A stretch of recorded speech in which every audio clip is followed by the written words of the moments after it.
Welcome back to my channel. My name is VassaOlga. In today's video, like girls night talk, we're going to be talking about something a little bit different. This is not going to be a company. Let's get to this a little bit later, and I'm going to mention real quick that I have a recipe of the week, another section, what to watch.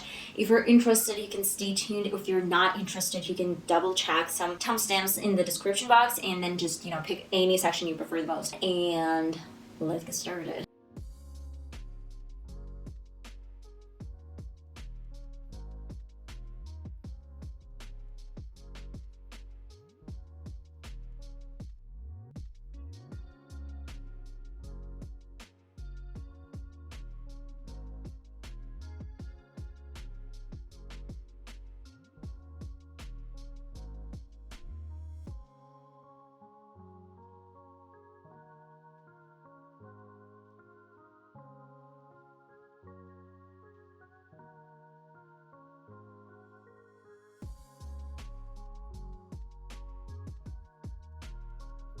Okay guys, today we're going to be talking about The Ordinary. I can't say that The Ordinary company is something that I use a lot. I guess the only product that I have from this beauty company is two products I have, a foundation and then some primer. I guess I love primer, though there's like some interesting details that I want to address in this video and I want to really talk to you guys. I didn't know that The Ordinary was one of the companies that was related to Estee Lauder, and that is so interesting because Estee Lauder, we do know that is high-end products that sell a lot of different products, though we do know from my previous videos, and not only from my previous videos, that in most of the cases, every single company like L'Oreal or Estee Lauder, as we see, and some other brands, they do have a lot of small companies that are in one big group. So The Ordinary is one of the companies that related to Estee Lauder. And actually, Estee Lauder, they're not cruelty-free, and I read so many different comments, so many different articles where people said that The Ordinary company that is producing and manufacturing their products in Canada, they're actually cruelty-free, they're vegan, but unfortunately, I don't know if it's related or not. Estee Lauder, they're not cruelty-free. I don't know if they're vegan, but I guess if they're not cruelty-free, then probably they're not vegan. I don't know, I found some information that for huge and big companies, you are obliged to use animals to test your products, though I don't know if it's true or not. It's like really obscure. I'd say like a lot of people, they try to hide this information. Like animal tested, we do not know how this process goes. For example, you buy Essence or The Ordinary or Estee Lauder products, and for example, they mentioned like it's cruelty free or something like that. Yeah, but do you know for sure that they're cruelty free, or it's just like some name that they use for their company, for their brand, and some other stuff? Because it's like, hi, I have nothing against like people who are supporting like gays or Black Lives Matter, but I understand when people support each other, support these communities when they really feel like that. But sometimes, unfortunately, people just do it as a hype promotion or something like that. They don't really care about gays communities, like Black people, about animals, like they're not vegans or something.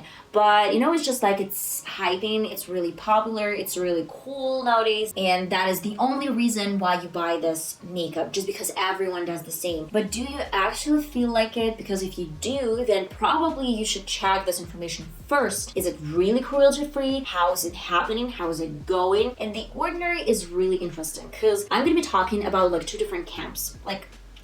The Ordinary company, they claim that everything is cruelty-free and 100% vegan. But Estee Lauder, they're not vegan if I'm mistaken, and they're not cruelty-free as well. The Ordinary is actually one of the companies under Estee Lauder. So if Estee Lauder is not cruelty-free, then how The Ordinary can be cruelty-free? You know what I'm talking about? I'm not saying that The Ordinary lying. I'm not saying that this is like some conspiracy theory, but I'm just interested how one company that is related to Estee Lauder can be cruelty-free, and the main company, Estee Lauder, is not cruelty-free. I just read this from one of the articles. I'm gonna mention this articles down below in the description box, so you can check them out yourself. And I'm not saying that Estee Lauder is like testing something in animals or something like that. Kind of sharing some information that I found through internet. And the thing that I'm gonna be talking today is probably not only about The Ordinary, it's all about brands in general. So I guess all of us know that we have so many different products, like not matte products, especially highlighters. These highlighters and some lip glosses, we know they have this shimmers inside, like this shimmery powder. And that's interesting. It's called mica. Mica is some mineral that is used to create some shimmers in brands. And the thing is, a lot of these companies, a lot of these brands, they buy this mica from India, and most of these minerals are produced in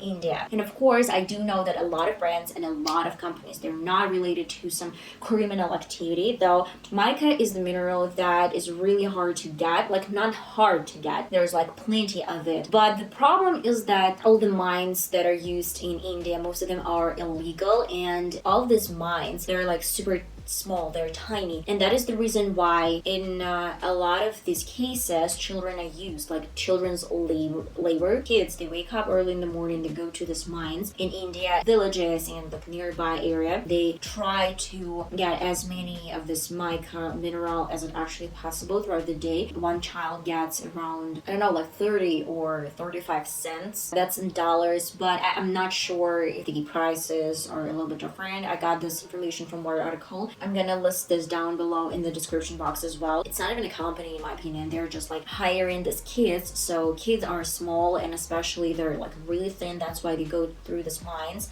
and they collect this minerals. So the problem is that these minerals, they're really deep in the ground, and that's why when kids try to get them, they have like huge mines, huge tunnels. It can fall and kill them, and they can end up underground, under pressure. Kids' labor is against laws, is required to get some minerals to produce beauty brands, to produce beauty products like shimmers. Of course, I know that a lot of these companies, they do not do that themselves, and of course they cannot be responsible for this because they just buy some products on the market and then just produce highlighters or blushes. But there's a chance that some products that we use in makeup, they're made with the help of this children's labor. I found one article where one person, I don't know who the author is, asked the Ordinary company about mica production. Does this production require any child labor? And the response was like a little bit weird in my opinion. Hi, our products meet all safety requirements and are assessed by qualified assessors. Unfortunately, we are unable to provide MSDS to customers. Of course, they cannot provide this type of information, like where they buy mica, what prices, what country, what broker, like market seller. Of course, they're not going to provide it, and of course, they're not going to tell this information. Though, in my opinion, this is a little bit shady, and I would consider this as some question mark situation. So, guys, it's again up to you. I'm just talking that sometimes people don't care. In fact, they do not care about this social problems, the social issues. They just care about this hype that everyone is worried about some specific thing. And they can forget easily about this problem if the next day they face a little bit different situation, a little bit different problem. So that's just my thought. And we're moving to my last but not least section that's called What to Watch.